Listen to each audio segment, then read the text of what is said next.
నాపై తప్పుడు రాతలు రాస్తే తాట తీస్తా.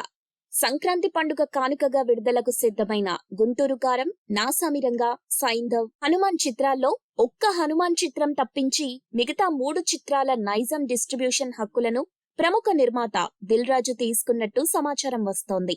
దీంతో దిల్ రాజు హనుమాన్ చిత్ర విడుదలను ఆపాలని హనుమాన్ చిత్ర నిర్మాతలకు ఆర్డర్ వేశారంటూ కొన్ని మీడియా ఛానల్స్ వార్తలు రాసుకుంటూ వచ్చాయి. దీనికి తోడు ఓ ప్రముఖ ఫిల్మ్ న్యూస్ వెబ్సైట్ అయితే దిల్ రాజు మరో తమిళ సినిమాను సైతం జనవరి 12న విడుదల చేసేందుకు సిద్ధమయ్యాడంటూ కల్పిత రాతలు రాసుకొచ్చింది. ఈ కల్పిత రాతల కారణంగా అసహనానికి లోనైన దిల్ రాజు ఓ తెలుగు మూవీ ఈవెంట్లో పాల్గొనడానికి వచ్చి ఆ ఈవెంట్ వేదికపై నుండి ఇలా స్పందించారు. కొందరు నాపై తప్పుడు రాతలు రాస్తూ వారి ఛానల్ కి పబ్లిసిటీ పెంచుకుంటున్నారు. నేను హనుమాన్ చిత్ర విడుదల ఆపండి అని ఎప్పుడూ ఎవరితోనూ అనలేదు. వారిని కేవలం 14వ తారీఖు వరకు సినిమాను పోస్ట్ పోన్ చేసుకోమని మాత్రమే సలహా ఇచ్చా.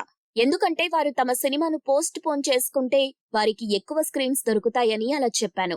అలాగే నేను ఏ తమిళ సినిమాను సంక్రాంతికి విడుదల చేయటం లేదు.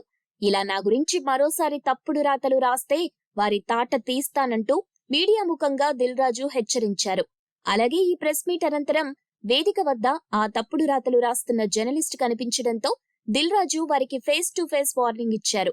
ఈ కారణం చేత ఆ వేడుకలో కాసేపు గందరగోళం నెలకొంది.